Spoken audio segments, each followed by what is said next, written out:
Ho farem amb la taula dedicada a la visió acadèmica del romesco.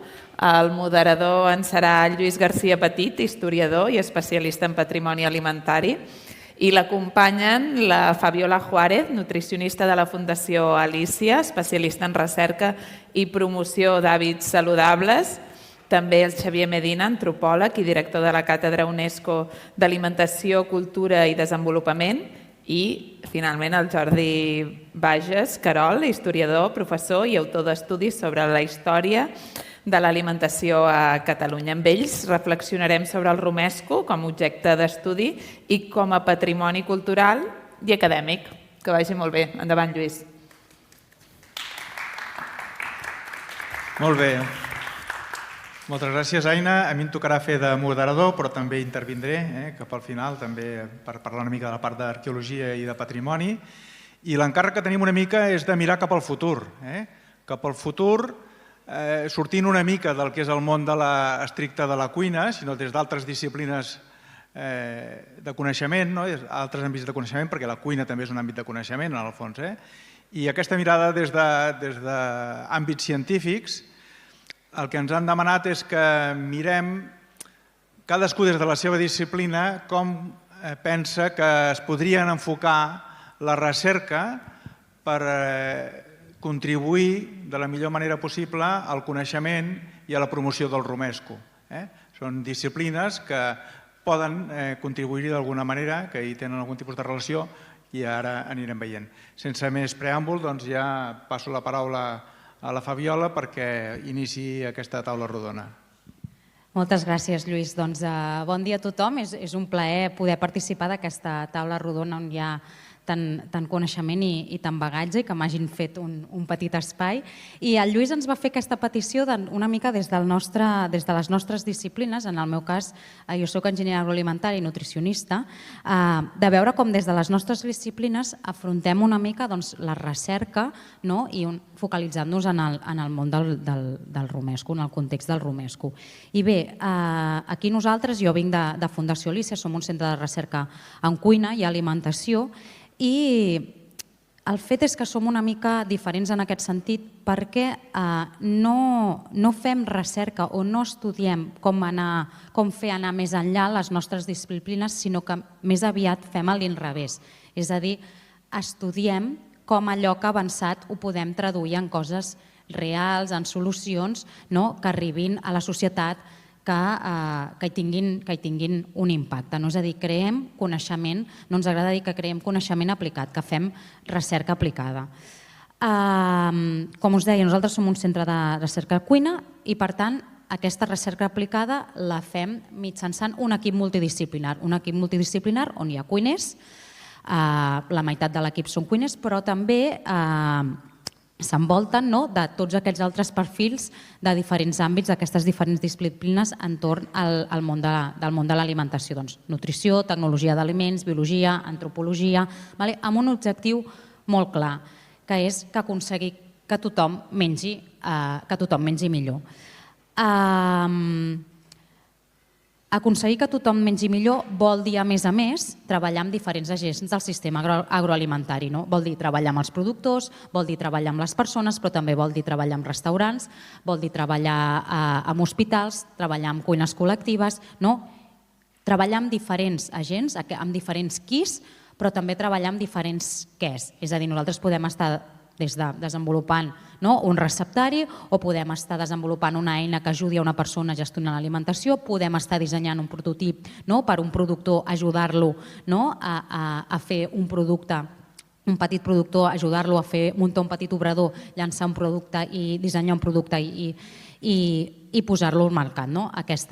Aquesta idea de diferents agents, i entenem com a agents del sistema agroalimentari, persones, productors, tots, i diferents quès. Sisplau, si em poses la imatge. Llavors, ara, amb aquest objectiu d'aconseguir que tothom mengi millor, ens vam crear aquesta eina, que és l'índex Alícia, perquè menjar millor entenem des de la perspectiva d'Alícia, que vol dir menjar més sa, menjar més sostenible i menjar més bo. Doncs que, clar, La dimensió d'alçar està condicionada per diferents paràmetres. Doncs aquí veieu, no? Segur, suficient, equilibrat. La dimensió del sostenible també està condicionada per diferents paràmetres. Aquesta idea que sostenible vol dir mediambientalment, però també a nivell econòmic, també a nivell de practicitat, de replicabilitat, etc. I també diferents aspectes que condicionen aquest bo. Un bo entès com a sensorialment, però també èticament, evidentment amb el bo, amb l'estimulant, significatiu, etc. I com us deia, clar, tot un índex amb tot de diferents paràmetres que ens variaran en funció del qui i en funció del què. No és el mateix segur per una persona que té un problema de deglució que per un nen que menja el menjador de l'escola, vull dir que en funció del qui els diferents paràmetres varien i en funció del què aquests paràmetres també varien. Em passes la imatge, sisplau? Llavors, aquí és on arribem nosaltres al romesco. El romesco entès com una bomba mediterrània de sostenibilitat, de salut i de sabor. A més, totes les coses que comporta tots els valors que hi ha entorn del romesco. Tenim aquesta bomba mediterrània de salut, de sostenibilitat, de sabor, que si em tornes enrere, sisplau. Sí? No? A la imatge d'abans? Si no, ho deixem aquí. Ara, perfecte, gràcies. Aquesta bomba mediterrània de salut, sostenibilitat, sabor, que clar, com a punt de partida, dins de l'índex Alícia, és perfecte.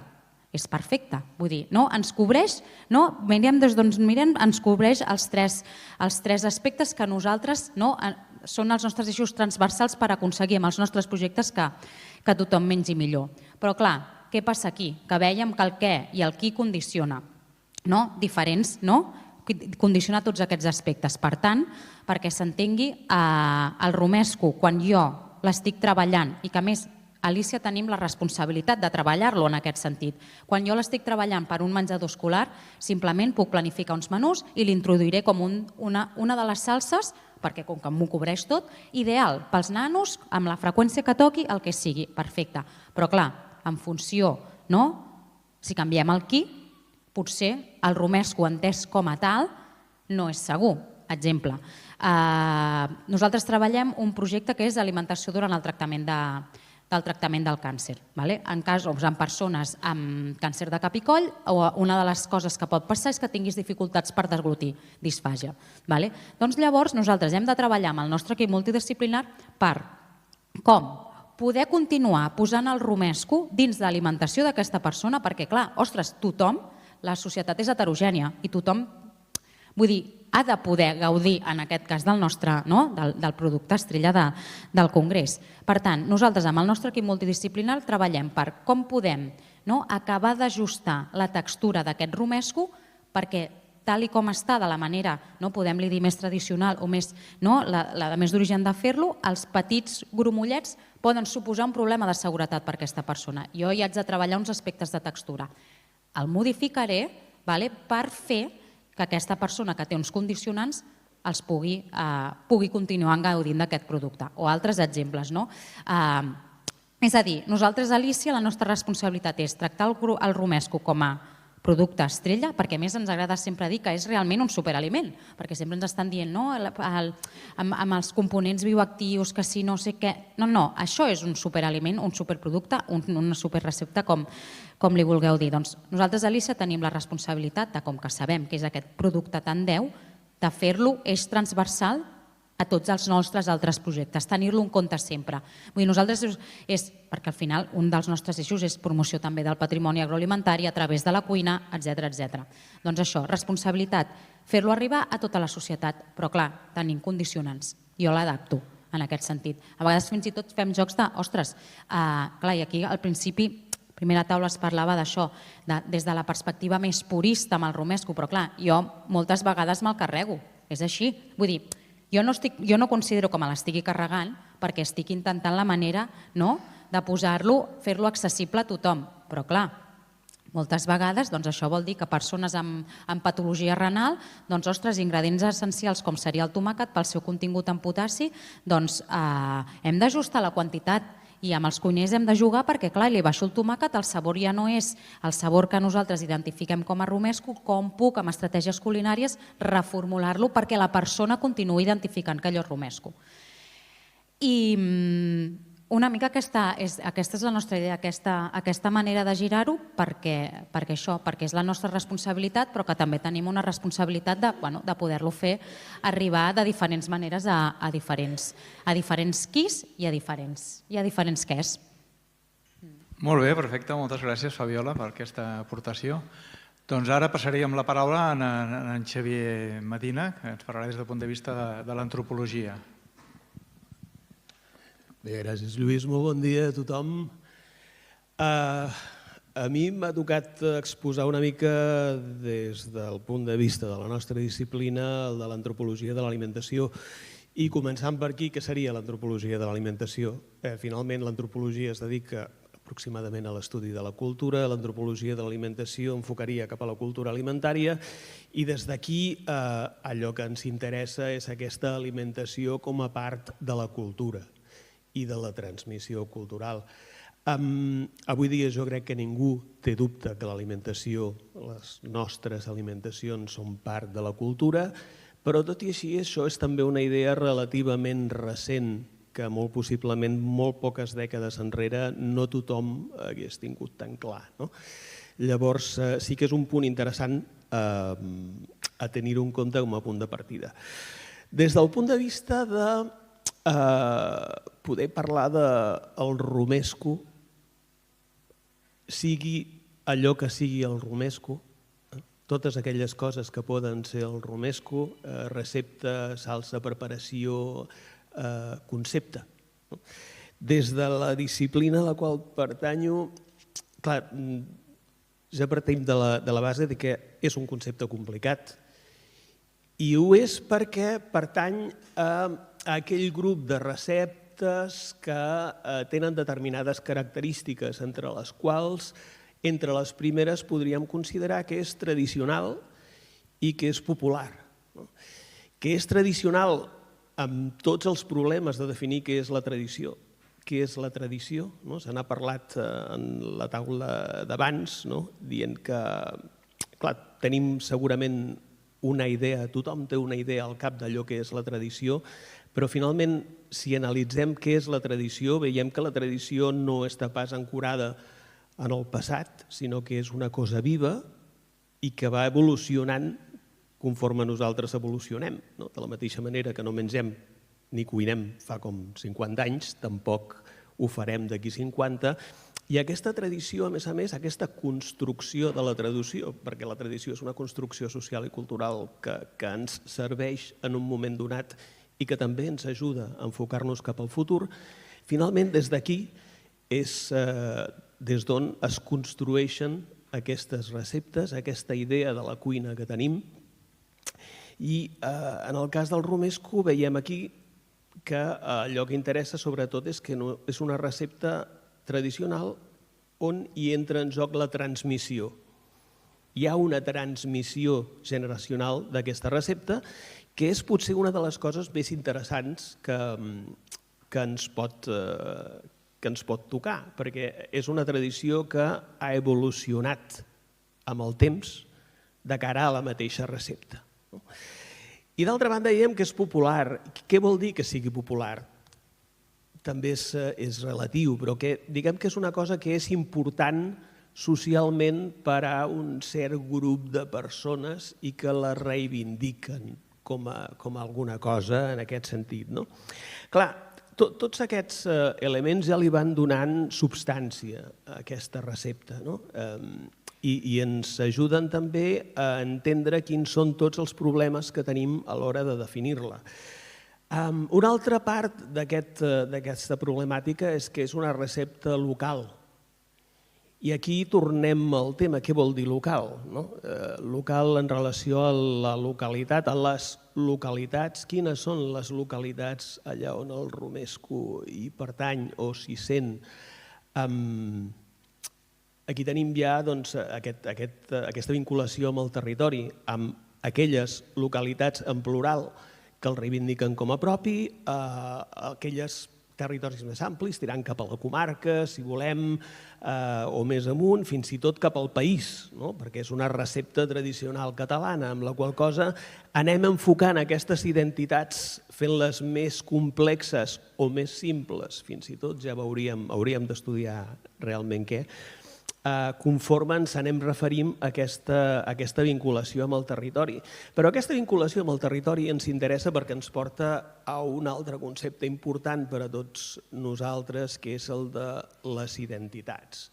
Per què és important definir aquesta localitat, aquest concepte, aquests ingredients, aquestes tècniques, aquestes maneres de fer en relació amb el romesco? Perquè afecta les nostres identitats.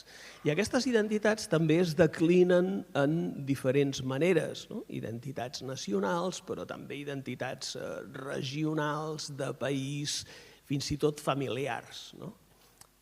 És important per això, perquè ens toquen a nosaltres. I són difícils perquè en ser identitats toquen parts de nosaltres que enfoquen els sentiments.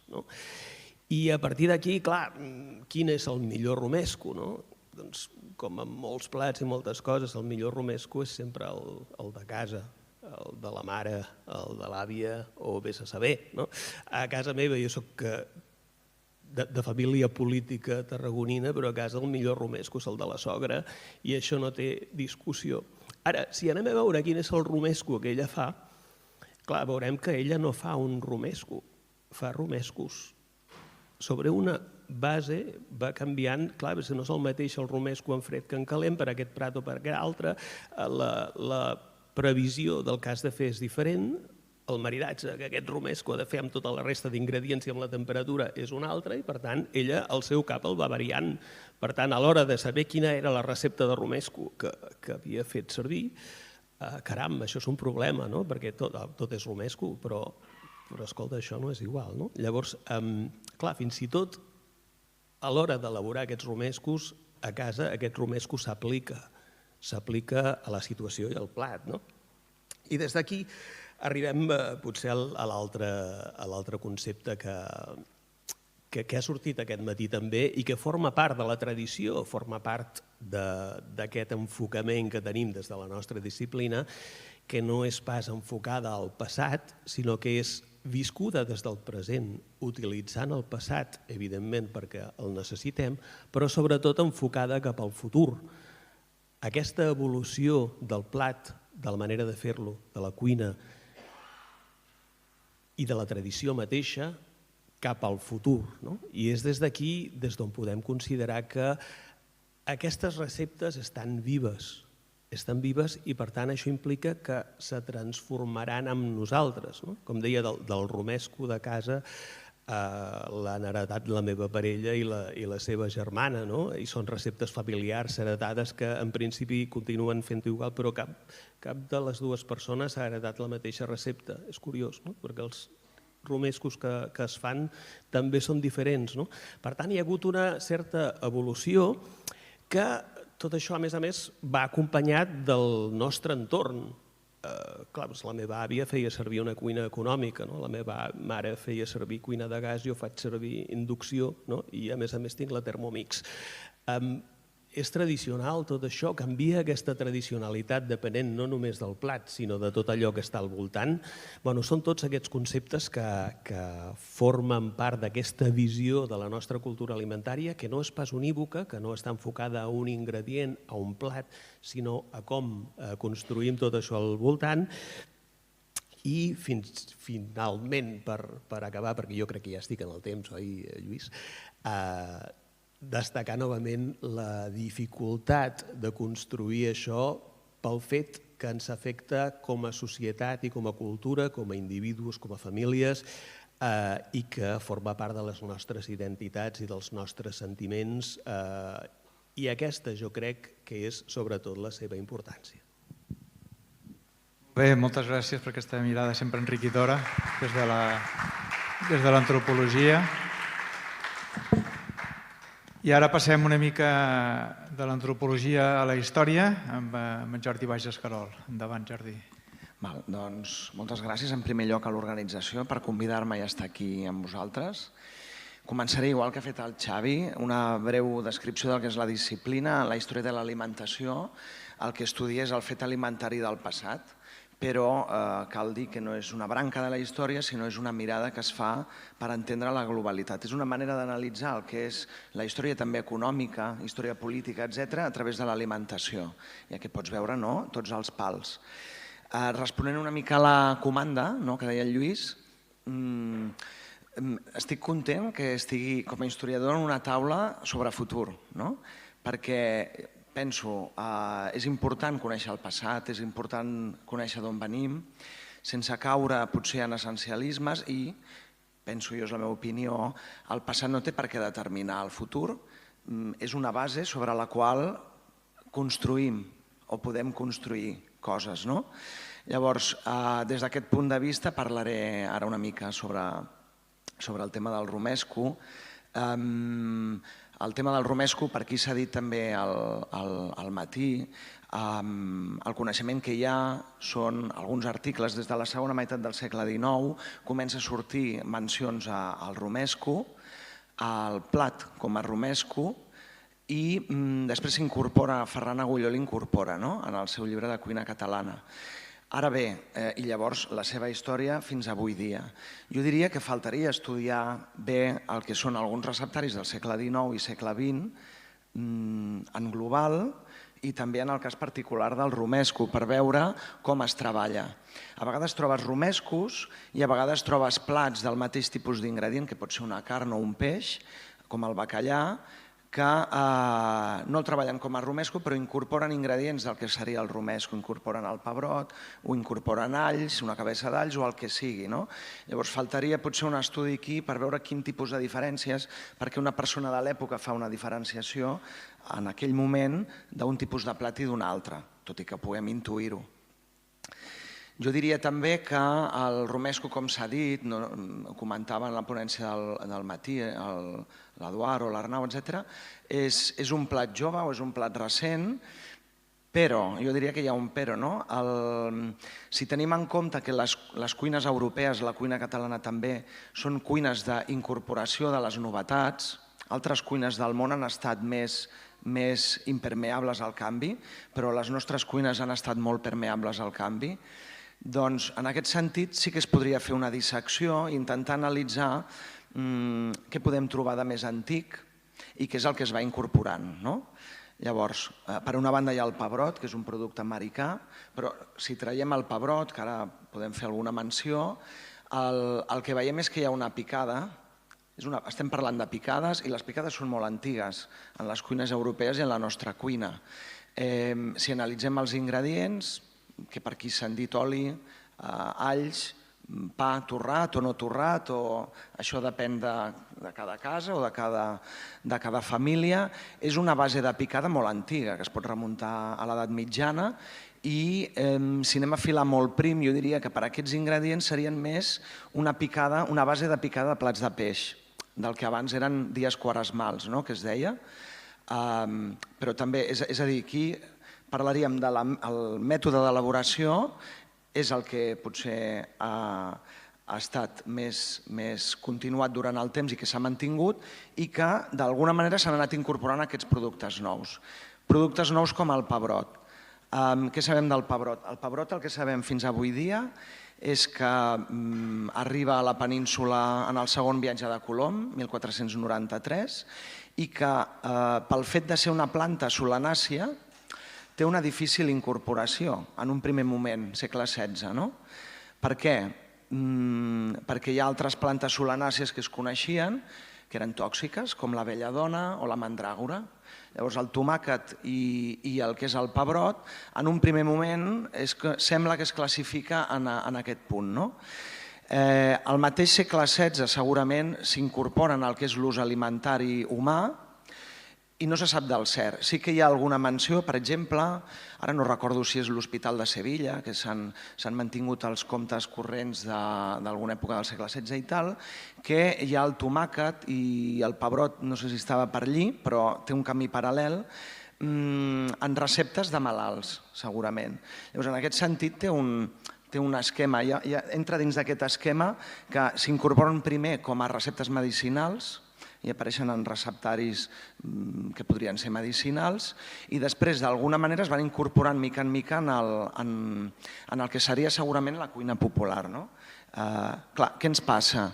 Durant el segle XVI, XVII i XVIII tenim pocs receptaris en el cas d'Espanya en global, alguns més a Catalunya, i sí que podem veure que el pebrot s'incorpora tranquil·lament, apareix al segle XVIII, en receptaris del XVIII, cosa que vol dir que segurament al XVII ja s'està consumint. Pebrot escalivat i després pebre vermell en pols, que seria un punt picant. Són les tres modalitats. La manera en com es cuina, doncs el trobem escalivat, per exemple, i el trobem barrejat amb altres tipus de verdures, el que segurament seria un guisat, per acompanyar algun tipus de peix, algun tipus de carn, etc. També es fa servir el pebre vermell en pols. Llavors, aquí és interessant, per exemple, allò que va dir el Ferran Agulló de les 4 salses catalanes són, va dir, l'allioli, la picada, el sofregit de tomàquet i la samfaina, perdó. Aquestes 4 salses al segle XVIII hem pogut comprovar que es fan, que són una realitat viva. El romesco, això no treu que es puguin incorporar noves, que d'alguna manera s'ha comentat aquest matí. Doncs es podria incorporar una 5a, per què no? Seria una qüestió de discutir-ho, què podria ser el romesco, la salsa romesco. Aquesta s'incorpora més tard al XIX, però és una realitat viva, també, que abarca un territori ampli, i jo estic, si no ja ho comentarem després, estic amb el Xavier, és un element tarraconí a nivell, diguéssim, del Camp de Tarragona, etc., també com a referent de cuina catalana, pot ser un plat a exportar, no? Aquests cuiners que tenim a Nova York i tal, que demanen que nosaltres els hi diguem què poden posar ells com a referents allà al restaurant, podria ser un romesco, per exemple. Falta estudiar propostes en aquest sentit. Bé, i per no perdre'm, jo diria que per últim, i en tot cas comentem alguna cosa més després, així, primeres receptes de romesco que tenen un antecedent amb pebrot escalivat i tomàquet, són el bacallà i les tripes. S'ha mencionat algú que feia callos. Les tripes consten ja en el segle XIX, tripes amb pebrot i tomàquet, bacallà amb pebrot i tomàquet. Bacallà seria potser un plat més d'interior durant el segle XIX, perquè és pesca secada, salada, i que es conservava millor. Llavors, en algun moment del XIX que no s'ha pogut trobar, algú hauria d'haver pensat, escolta, amb aquest tomàquet o aquest pebrot o això que estic posant jo aquí, ho agafo, ho poso en un morter, ho aixafo i ho torno a guisar amb l'ingredient principal. Això és el que no he pogut trobar. Moltes gràcies, Jordi, també per cenyir-te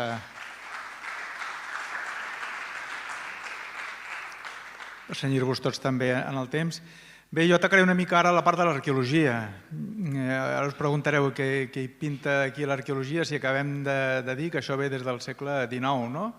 Doncs ara intentaré aclarir-ho una mica i defensar una mica l'aportació que podem fer des del món de l'arqueologia. L'arqueologia, ja sabeu que és la principal font d'informació que tenim abans de l'escriptura. Això ens du, per tant, al temps anterior a l'època romana i bastant també, podríem dir, abans de l'època medieval, perquè els textos romans que tenim tampoc són tan nombrosos. Però no només és la principal font d'informació per a aquestes èpoques, sinó que també ajuda molt a conèixer detalls d'èpoques posteriors que encara que tinguem documentats en fonts escrites, de vegades no són exactament coincidents als resultats que ens dona l'arqueologia. Recordo el cas d'unes restes d'ossos animals que vaig estudiar d'un monestir medieval d'Alemanya, que se suposa que aquells monjos havien fet vot de pobresa i que menjaven poca carn i que ens van trobar allà unes quantitats de restes de xais, de pollastres, de porcs, de tot, no? I s'havien sofisticat tant que fins i tot van trobar uns escuradents fets amb ossos de llebre, no? Per tant, de vegades l'arqueologia aporta una informació que contradiu una mica la teoria que volien transmetre amb les fonts escrites. Dins de l'arqueologia no estudiem només els catxarros, no només les peces de ceràmica, de ferro, etc., sinó que hi ha tot un conjunt de disciplines que agrupem sota el nom de la bioarqueologia, i em posaré també el temps per mi. El món de la bioarqueologia, dins d'aquest paquet n'hi ha algunes que estudien concretament restes vegetals, són les que més ens interessen per al romesco. Tindríem la carpologia, que estudia les restes de llavors i de fruits. Tindríem la palinologia, que estudia les restes de pol·len dels jaciments arqueològics. També l'estudi dels recipients també ens pot ser útil. I s'ha anat desenvolupant en els últims anys l'estudi també dels fons de recipients, és a dir, els recipients de ceràmica, fonamentalment, deixen residus adherits en les parets del recipient. Llavors, aquests residus, cada vegada hi ha anàlisis més sofisticades, més avançades, que permeten analitzar-los i a partir dels components químics que trobem allà, de les substàncies que podem identificar, podem imaginar alguns dels ingredients, podem arribar a concloure quins ingredients hi havia allà. I això ens pot ajudar molt també en el cas del romesco. Però on comença la història del romesco? A veure, la història del romesco comença on vulguem que comenci. No hem d'oblidar que qualsevol recepta és l'acumulació de milers d'anys, durant milers d'anys, de coneixements, de tècniques, de pràctiques i de combinacions. Per tant, ens podem remuntar on vulguem, ens podríem remuntar, si volem, a l'origen de la vida. L'escudella, per exemple, l'escudella i cardolla que coneixem, sobretot que mengem a l'època de Nadal, no existiria si prèviament, fa 20.000 anys, no s'haguessin començat a elaborar sopes. Allò seria la prehistòria de l'escudella. Per tant, ens podem remuntar on vulguem. Seria qüestió d'acotar fins on volem arribar. En tot cas, des del punt de vista arqueològic, per remuntar-nos en aquest arbre genealògic del romesco, podríem dir, hem de seguir fonamentalment dues pistes. La pista dels ingredients, per una banda, i la pista de les tècniques per l'altra. I en la pista de les tècniques hi estaria una mica relacionat als utensilis també que trobem. Pel que fa... Per avançar en aquestes dues línies, el primer que necessitaríem és allò que tant hem anat dient i que es continuarà dient durant tot aquest congrés, m'imagino, que és definir una mica què és el romesco, és a dir, de quins ingredients estem parlant i de quines tècniques estem parlant. Quan tinguem això una mica acotat, llavors aprofundir en cadascuna d'aquestes línies. Per exemple, això té dos vessants. D'una banda té la part lingüística, és a dir, què és el romesco. És a dir, podem imaginar que hi hagi un romesco abans que es digui romesco, és a dir, una combinació abans de ser batejada amb el nom de romesco, que no deixa de ser una convenció, que posem un nom a una determinada combinació d'elements. Però té també una part conceptual, diguem, no? És a dir, una part conceptual del que seria el tipus de plat. Per exemple, la fabada asturiana que coneixem, que té com a ingredient principal les faves, doncs sembla ser que, les faves, les mongetes, que coneixem com a faves, sembla que abans es feia originalment amb faves, amb faves de veritat, les faves, i que després va substituir les faves per mongetes. Per tant, hi havia fabada abans que hi hagués les mongetes? Depèn del que decidim una mica. Jo aniré donant voltes al voltant d'això. Necessitem un consens per definir les coses per poder avançar en aquest coneixement. Pel que fa als ingredients, doncs tindríem les ametlles i les avellanes, aquestes dues fruites seques principals, que les tenim ja documentades des del Paleolític. Del tomàquet i el pebrot ja n'ha parlat en Jordi. Les salses hauríem de mirar en aquests estudis arqueològics també, a través d'aquests estudis de recipients, les salses a quin moment apareixen, l'oli d'oliva, el vinagre. I pel que fa a les tècniques, doncs podríem parlar de picar amb morter, no? S'ha esmentat també el morter. Hi pot haver un romesco que no impliqui utilització del morter, és a dir, una salsa emulsionada entraria com a romesco o no, emulsionada amb el mini-pimer, per entendre's. quan apareix el fregit, aquestes són les línies que hauríem d'anar explorant. No insisteixo més en la part arqueològica perquè m'han demanat també que parli d'una altra banda, que em canviï el barret per parlar una mica de la segona part de la meva presentació, que és el patrimoni. El patrimoni cultural immaterial, que està bastant de moda avui dia també, bé, aquí ho coneixeu molt bé pel tema dels castells, però en el tema de l'alimentació també hi ha molts elements que estan en la llista representativa de la UNESCO, com la pizza, la baguette, la dieta mediterrània, en fi, diverses coses. La cuina francesa, diuen, la cuina mexicana. Cap d'aquests noms és veritat, en realitat. Vull dir, el romesco, com a tal, no pot ser patrimoni cultural immaterial. M'explico.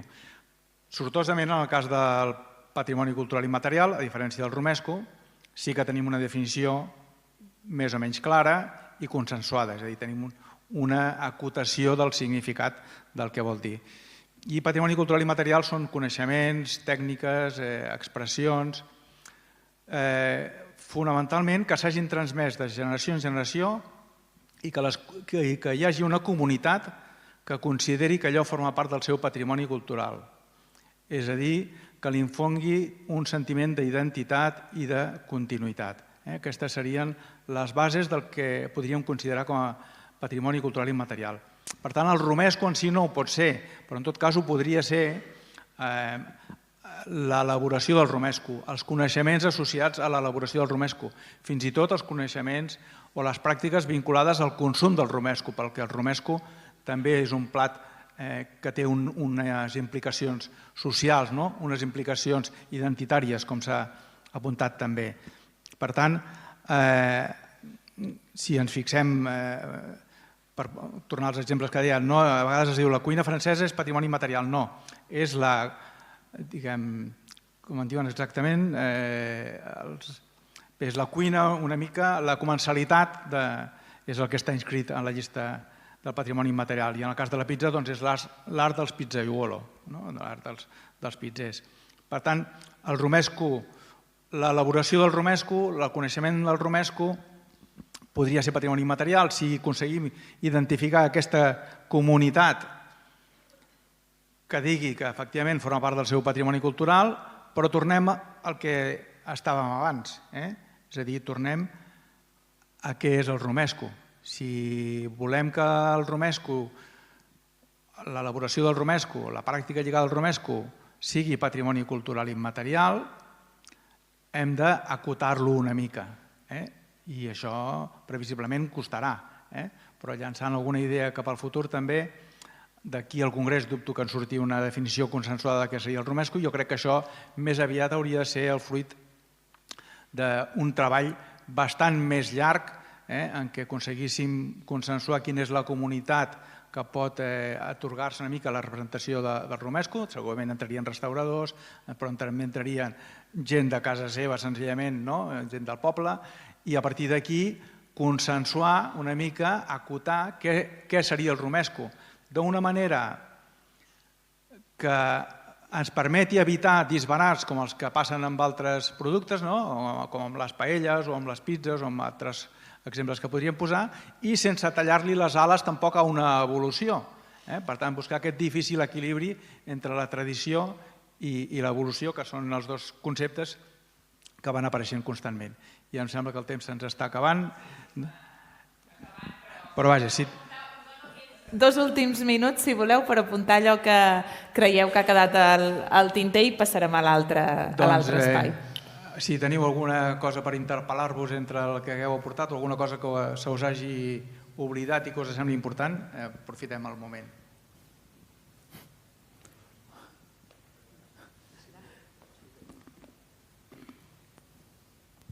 Sí, en relació al que acabes de comentar, sí que cal, evidentment, definir què és un bé patrimonial en aquest cas, per poder tirar-lo endavant, però hi ha definicions que són prou laxes, com la de la mateixa dieta mediterrània, que és quin és el concepte. Llavors veus un concepte molt elaborat i amb moltíssimes coses a dintre. Vull dir que són contextos complexos amb els quals s'hi pot fer de més i de menys i mentre sàpigues de què estàs parlant, allò té molt de camí per recórrer. En quant al Pebrot, deies la introducció a partir dels receptaris al 18 i de més, però jo ara estava pensant que potser la història de l'art sí que ens l'ha aportat una mica abans. Per exemple, al quadre de Velázquez, el Crist a casa de Marta i Maria, trobem una guindilla allà davant a la cuina que està en primer terme. Vull dir que ja veiem que no sabem si molt popular o no, però dintre de les cuines s'hi trobava, no? Sí, aquí al final una mica ha sortit que quan un vol reconstruir el passat és importantíssima la feina interdisciplinar, no? Història, història de l'art, antropologia, arqueologia i altres disciplines. Llavors, a mi m'agradaria recordar aquest punt de dir els historiadors està bé, o sigui, estic content, està bé que se'ns vegi que podem aportar alguna cosa al futur. Això és important perquè a vegades quedem ancorats en el passat, però alguna cosa tenim a dir també per ajudar, per ajudar a definir, per ajudar a modelar, per ajudar el que sigui. Perfecte, doncs moltes gràcies a tothom, gràcies per la paciència, esperem haver-vos aportat alguna cosa interessant. Un fort aplaudiment per aquesta ponència interessantíssima.